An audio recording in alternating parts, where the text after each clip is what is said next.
الحمد لله رب العالمين والصلاة والسلام على أشرف الأنبياء والمرسلين نبينا محمد وعلى آله وصحبه أجمعين.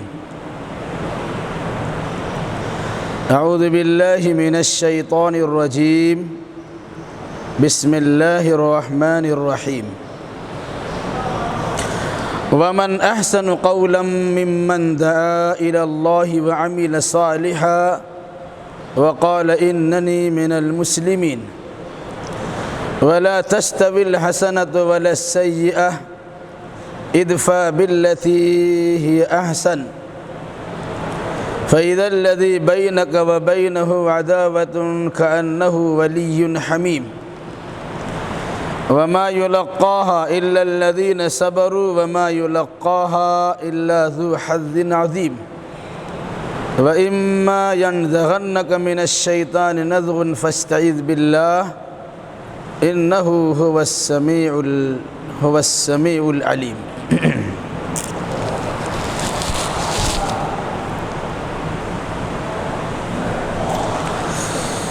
اس سے پہلے کی آیتوں میں کفار و مشرکین کی اس حرکت کا تذکرہ کیا گیا تھا کہ جب اللہ کے نبی صلی اللہ علیہ وسلم اور ابتدائی دور کے مسلمان قرآن کی تلاوت کرتے تھے تو اس کی جگہ پر لوگ اپنی آواز بلند کرتے قرآن کی آواز کو دبانے کی کوشش کرتے تھے. اللہ نے اہل ایمان کو اس کے بالمقابل حکم دیا کہ یہ کفار و مشرکین اگر قرآن نہیں سنتے ہیں نہ سنیں، چلاتے ہیں شور مچاتے ہیں تو مچاتے رہیں.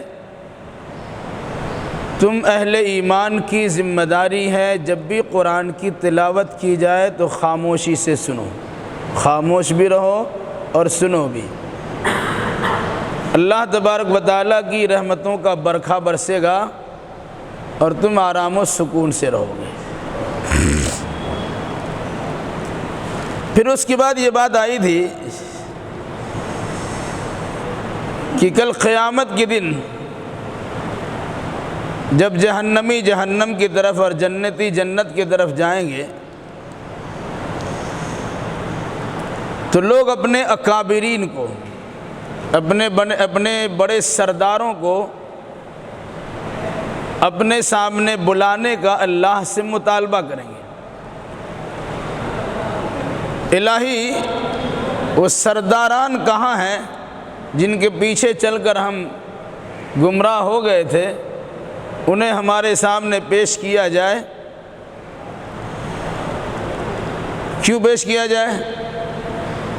کل دنیا میں ہم ان کے پیچھے چلتے تھے لیکن آج دنیا والوں کے سامنے اپنے پاؤں سے ان کو روند کر دکھائیں گے.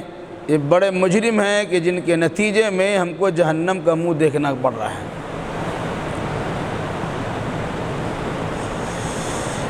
پھر اس کے بعد اخیر میں یہ بات آئی تھی جو لوگ ایمان والے تھے یا ایمان والے ہیں،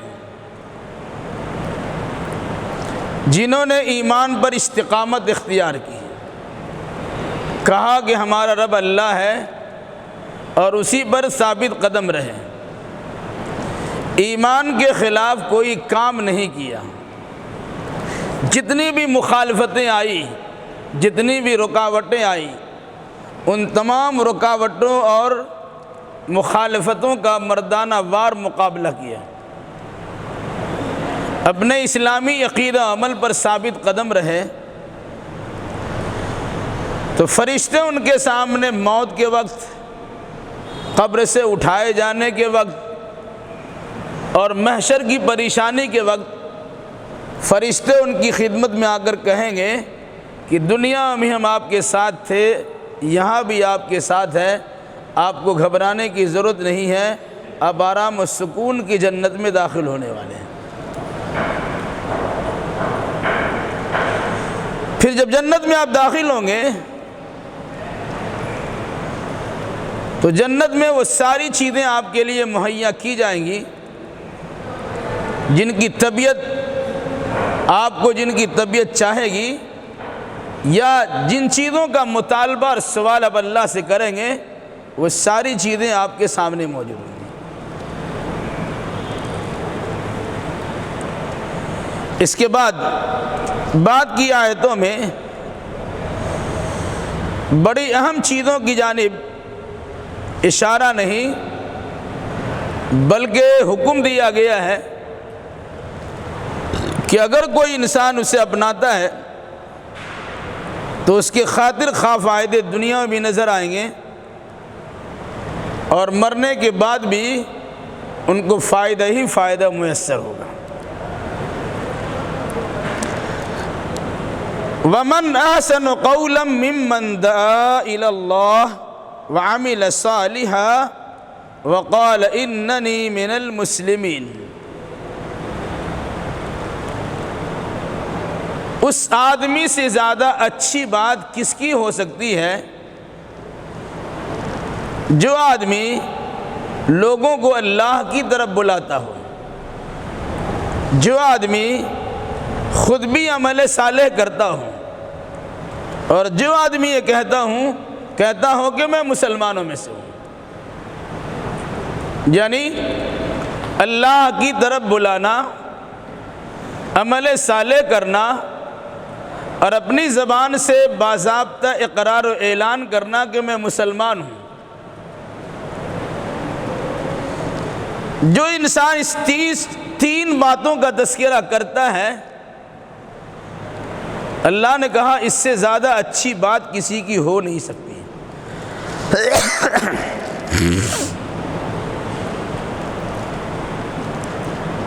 بظاہر قرآنی اس آیت کا ترجمہ پڑھ لینے سے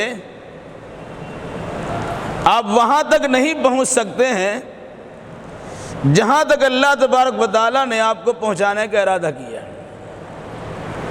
اس لیے قرآنی آیات کو اس کے سیاق و سباق سے اور جس سچویشن و حالات میں قرآن مقدس کی جن آیتوں کا نزول ہوا ہے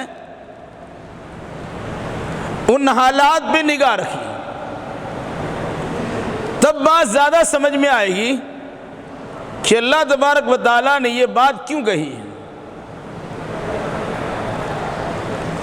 جس وقت اہل ایمان کو تسلی دی گئی کہ ایمان پر ثابت قدمی اختیار کرنے کے نتیجے میں اللہ کی نگاہ میں تمہارا بڑا مقام ہو گیا ہے، ہر مشکل گھڑی میں اللہ اپنا فرشتہ کو تمہاری نگہبانی کے لیے، نگرانی کے لیے، تسلی دینے کے لیے بھیجتا ہی رہا ہے۔ فرشتوں کی دوستی تمہیں میسر ہو گئی اور جنت کی بشارت و خوشخبری تمہیں سنا دی گئی، لیکن اس سے بھی بڑا درجہ ہے جس درجہ کو سمجھنے کے لیے بعد کی آیتوں کو اپنے پاس رکھو، اپنے ذہن میں رکھو۔ وہ کیا ہے؟ کسی کو دین کی طرف بلانا، پھر دین کی طرف بلانے کے ساتھ اپنے آپ کو دیندار بنائے رکھنا، پھر دیندار بنائے رکھنے کے ساتھ ساتھ اپنے آپ کو مسلمان بنا کر پیش کرنا بہت بڑی بات ہے۔ کیوں؟ بگڑے ہوئے ماحول میں اگر کوئی انسان سدھرتا ہے یقیناً بڑی بات ہے۔ جب ہر چہار جانب سے ان کی مخالفت ہو رہی ہو لیکن اس کے باوجود وہ انسان ایمان پر ثابت قدم رہتا ہے، بہت بڑی بات ہے۔ لیکن اس سے زیادہ بڑی بات یہ ہے کہ جس کو آپ نے حق سمجھا ہے اس کا پرچار کیجیے۔ ایک انسان حق پر عمل کرتا ہے، خاموش سے کچھ نہیں کرتا ہے، کچھ لوگ مخالفت کرتے ہیں، یہ اپنا کام کرتا رہتا ہے، لوگ اس کا مذاق اڑاتے ہیں، تمسخر کرتے ہیں، بڑے دیندار بنے بیٹھے ہیں۔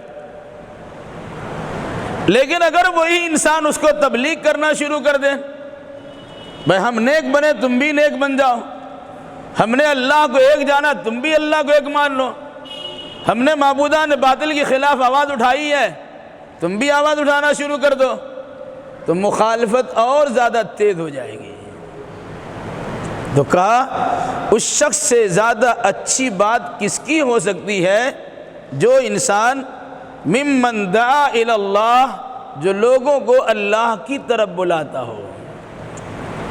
اس سے پہلے کا معاملہ تھا استقامت اختیار کرنا، ان کے اپنے حد تک وہ بات تھی، باہر نہیں نکلی تھی۔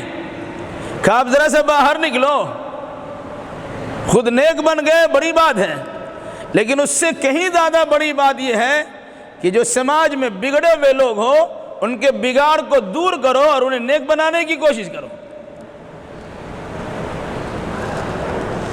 پھر اسی پر بس نہیں ہے، اب اگر کسی کو سمجھانے جائیں گے، راستہ دکھانے جائیں گے، دین کی طرف بلانے جائیں گے، تو آپ کے ساتھ پریشانیاں بھی آ سکتی ہیں۔ اس موقع پر ایسا نہیں ہے کہ دین کی دعوت تو دے رہے ہیں لیکن آرام سے سو بھی رہے ہیں۔ آج کل مبلغوں کا حال یہی ہے، لمبا لمبا اسٹیج سجتا ہے، لاکھوں کا خرچہ ہوتا ہے، تقریر کر کے چلے آتے اور اس کے بعد ان کا عمل بیکار ہوتا، عمل ہی نہیں ہوتا ہے، وہ بگھاڑ کے تو چلے آئیں، عوام الناس کے سامنے بھانج کر چلے آئیں، دین کے نام پر تقریر کرنا شروع کر دیا تو لمبی لمبی تقریریں کر کے چلے آئیں، لیکن جب ان کے اپنی عملی دنیا کی باری آتی ہے تو خود عمل نہیں کرتے ہیں۔ دیکھ لیجیے آپ نظر اٹھا کے، جتنے بھی پیشہ ور مقررین ہیں اللہ ماشاء اللہ، وہ رات بھر کرسی توڑ تقریر کرتے ہیں اور فجر میں ٹانگ پسارے آرام سے سوتے ہیں، جائزہ لے لیجیے۔ تو کہا صرف لوگوں کو بلانا ہی نہیں ہے، بلانے کے ساتھ وَعَمِلَ صَالِحًا، وہ خود بھی اچھا عمل کرتا ہوگا۔ اس کے علاوہ تیسری بات اس سے زیادہ اہم ہے، جہاں سب لوگ خراب ہوں، بگڑے ہوئے ہوں، انسانیت کی بات بہت کرتا ہو، اس کے سامنے اسلام کی بات کرنے میں انسان سبکی محسوس کرتا ہے، شرمندگی محسوس کرتا ہے، اپنے آپ کو نیچا سمجھتا ہے کہ نہیں کوئی اچھا عمل، ہاں اچھا عمل کرنا چاہیے، لیکن کہا اچھا عمل کرتے آپ تو یہ کہہ کہ اچھا عمل کیجئے اننی من المسلمین، میں مسلمان ہوں، اپنا اسلام چھپاتا نہیں ہوں، ایک اچھا انسان بن کے تمہارے سامنے صرف پیش نہیں کرتا ہوں، اچھا مسلمان بن کے بھی پیش کرتا ہوں۔ جو اس وقت کے حالات کے تناظر میں دیکھیں، اگر کوئی انسان کہتا ہے میں مسلمان ہو گیا، اس پر اوباشوں کو چھوڑ دیا جاتا تھا، سخت پتھریلی زمین پر انہیں گردن میں پٹا باندھ کر کھسیڑا جاتا تھا، چٹائیوں میں لپیٹ کر دھوئیں کی دھنکی دی جاتی تھی، ان کا ناطقہ بند کر دیا جاتا تھا، ان سے رشتے ناطے توڑ لیے جاتے تھے، ان سے تعلقات منقطع کر لیے جاتے تھے، ان کو سماج میں کوئی وقار نہیں ملتا تھا۔ ایسے موقع پر کہا اگر تم اللہ کی نگاہ میں بہتر انسان بننا چاہتے ہو، کہو کہ میں مسلمان ہوں، چاہے اس کا جو بھی حال ہو جائے، تمہارے ساتھ جس قسم کا پردہ ہو جائے تم گوارا کر لینا، لیکن کہو کہ میں مسلمان ہوں۔ اکثر و بیشتر لوگ اپنے لباس سے، اپنے چال ڈھال سے، اپنے کردار و گفتار سے ایسے ثابت کرتے ہیں کہ وہ ہندو مسلم سب میں گھل مل کے رہتے ہیں، مسلمانوں کے سامنے مسلمانوں جیسی بات اور غیر مسلموں کے سامنے غیر مسلموں ایسے حالات۔ پہچاننا مشکل ہوتا ہے کہ مسلمان ہے یا غیر مسلم ہے۔ بڑی بدقسمتی کی بات ہے کہ انسان کو جب پہچاننے کی باری آتی ہے مرنے کے بعد تو اس کی شرمگاہ کو دکھایا جاتا ہے ختنہ ہوا ہے کہ نہیں ہوا ہے، بہت بڑی بے غیرتی کی بات ہے۔ مسلمان تو وہ ہوتا ہے جو اپنا اسلام کا پرچارک بنے عملی دنیا میں بھی، زبان سے تو پرچار کرتا ہی ہے، لیکن اس کے انداز سے، اس کے رہن سہن سے، اس کی بات چیت سے، بلکہ اس کے کردار و گفتار سے پتہ چلے کہ مسلمان ہے۔ کہا وقال اننی من المسلمین، وہ کہے کہ میں مسلمانوں میں سے ہوں۔ مکہ کی سرزمین پہ چلے آئیے اور اس حالت کے تناظر میں دیکھیے، جب صحابہ کہتے میں مسلمان ہو گیا تو لوگ ان کی کتنی زبردست مخالفت کرتے تھے۔ بھائی نے دولت چھین لی، باپ نے مکان چھین لیا، سسر نے بیٹی چھین لی، دوسرے لوگوں نے بیٹا بھی چھین لیا، ساری دولت ختم، سواری چھین لی گئی اور سب کچھ لٹا دیے اور ایمان بچا کے مدینہ تشریف لے گئے۔ یہ ایمان، وقال اننی من المسلمین، اور کہے کہ میں مسلمان ہوں۔ ہم لوگوں کو تو خاندانی اسلام ملا ہوا ہے، پیدا ہوئے مسلمان گھر میں تو مسلمان ہو۔ اس سے پہلے بات آ چکی ہے، جو لڑکا بالغ ہونے کے بعد اسلام کا کلمہ نہیں پڑھتا وہ مسلمان کے گھر میں پیدا ہونے سے مسلمان نہیں ہوتا، ڈاکٹر کے گھر میں پیدا ہونے سے ڈاکٹر نہیں ہوتا، ماسٹر کے گھر میں پیدا ہونے سے ماسٹر نہیں ہوتا، بلکہ اسے پڑھنا پڑتا ہے تب ڈاکٹری کا سرٹیفکیٹ ملتا ہے۔ اسی طرح مسلمان گھر میں پیدا ہونے سے مسلمان نہیں ہوتا، بلکہ اسے اسلام کا کلمہ پڑھنا پڑے گا، بالغ ہونے کے بعد کہنا پڑے گا اشہد ان لا الہ الا اللہ واشہد ان محمد رسول اللہ، تب مسلمان ہوتا ہے۔ تو کہا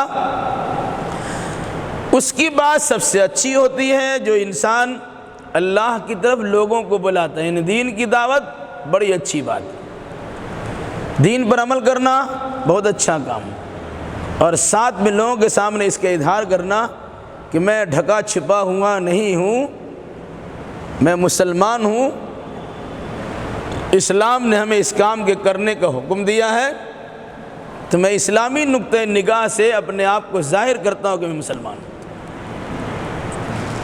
اور آگے بڑھیے،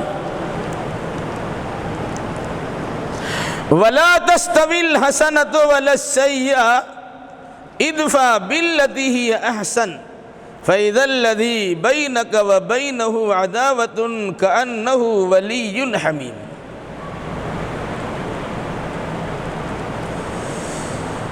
اے نبی، اچھائی اور برائی دونوں برابر نہیں ہیں۔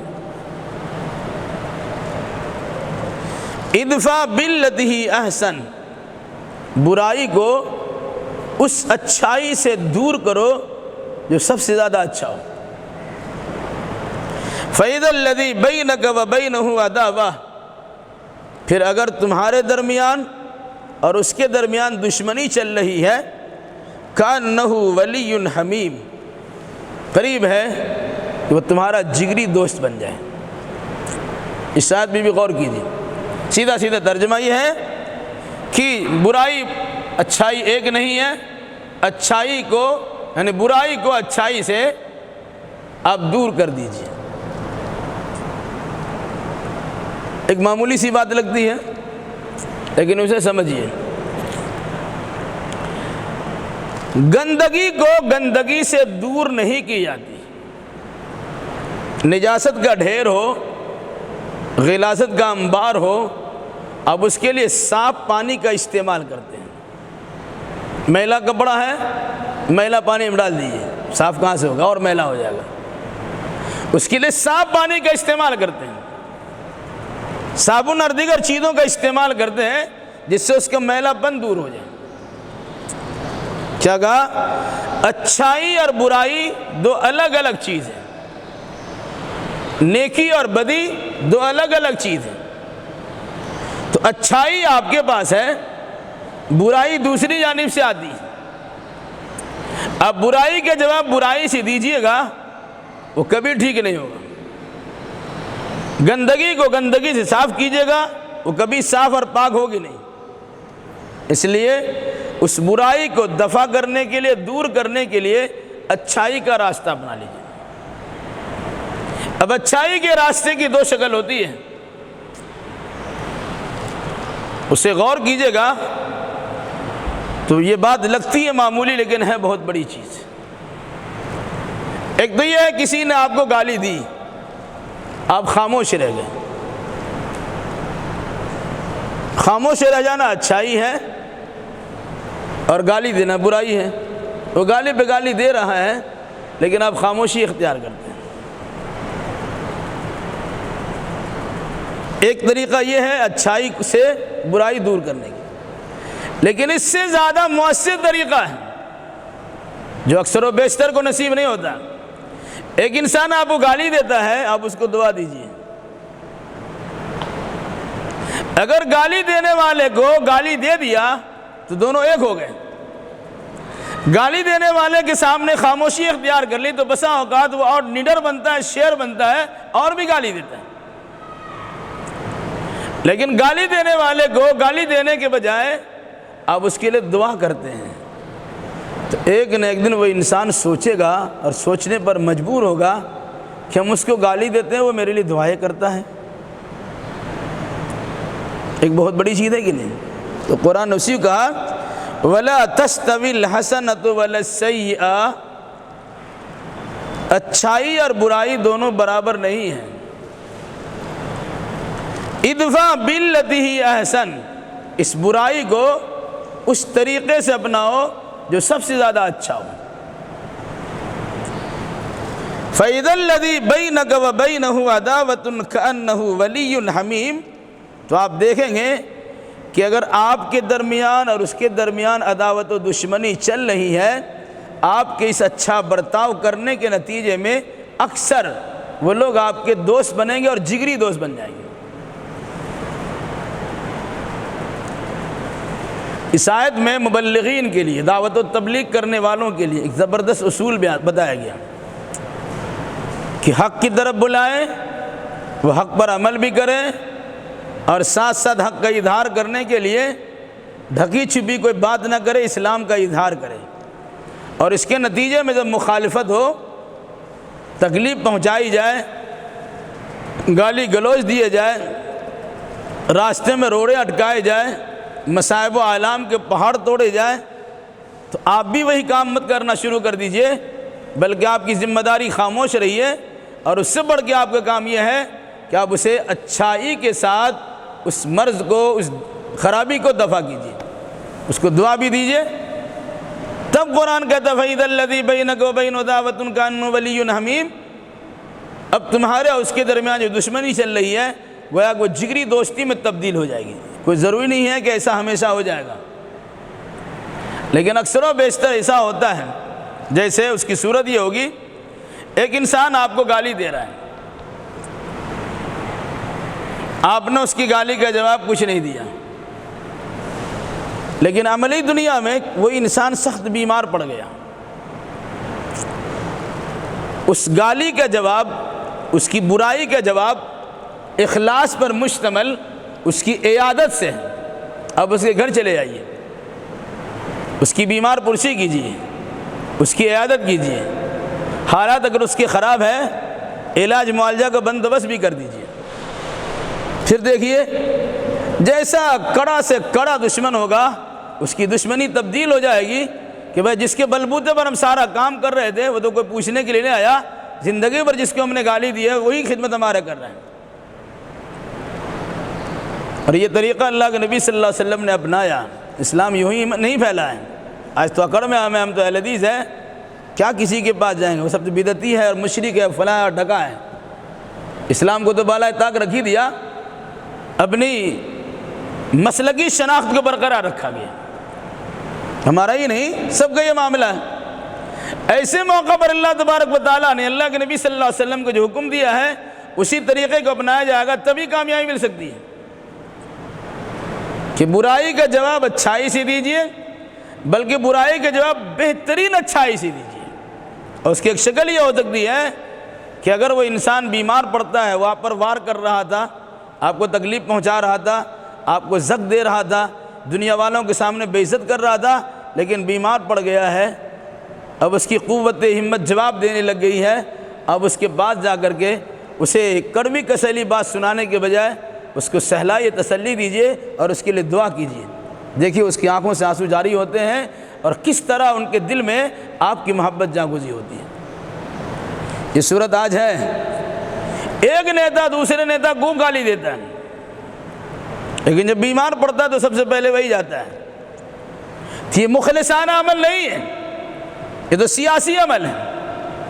اسلام نے اخلاص کی بنیاد پر عمل کرنے کو کہا ہے کہ مخلص بن کر اس کے سامنے جائیے، تب دیکھیے کیا مسئلہ ہے اور تب دیکھیے کیا فائدے ہیں۔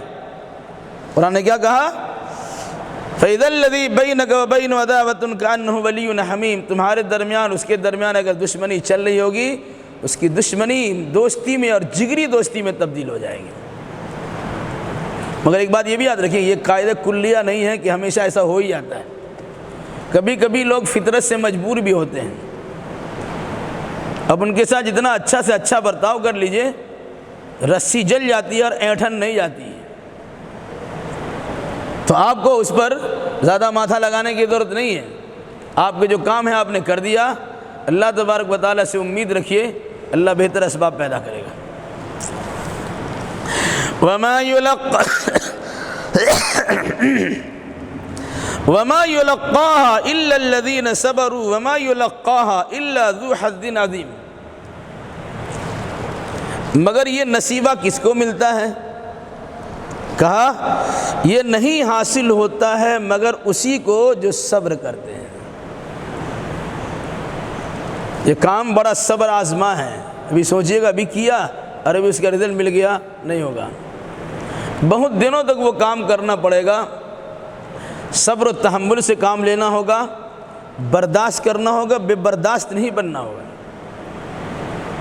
اب ملنے کے لیے گئے وہیں شروع ہو گئے، ایسے بھی لوگ ہیں، وہ اپنی طاقت و قوت پر فخر کرتے ہیں اور اپنی جمعیت و جتھے پر ان کا باضابطہ اور بھی ناز ہوتا ہے۔ اب اگر کوئی پہنچ گیا تو پرچار کر دے گا نا میرے پاس ہے نا، جھک کر کے وہ دوسرے انداز میں گھمانا شروع کر دے۔ لیکن اگر آپ نے اخلاص پر مشتمل یہ کام کیا ہے تو یقیناً بڑے نصیبے والے ہیں۔ قرآن نے اس کا تذکرہ کیا، وَمَا يُلَقَّاهَا إِلَّا الَّذِينَ صَبَرُوا، یہ نصیبہ اسی کو ملتا ہے جو صبر کرنے والا ہوتا ہے۔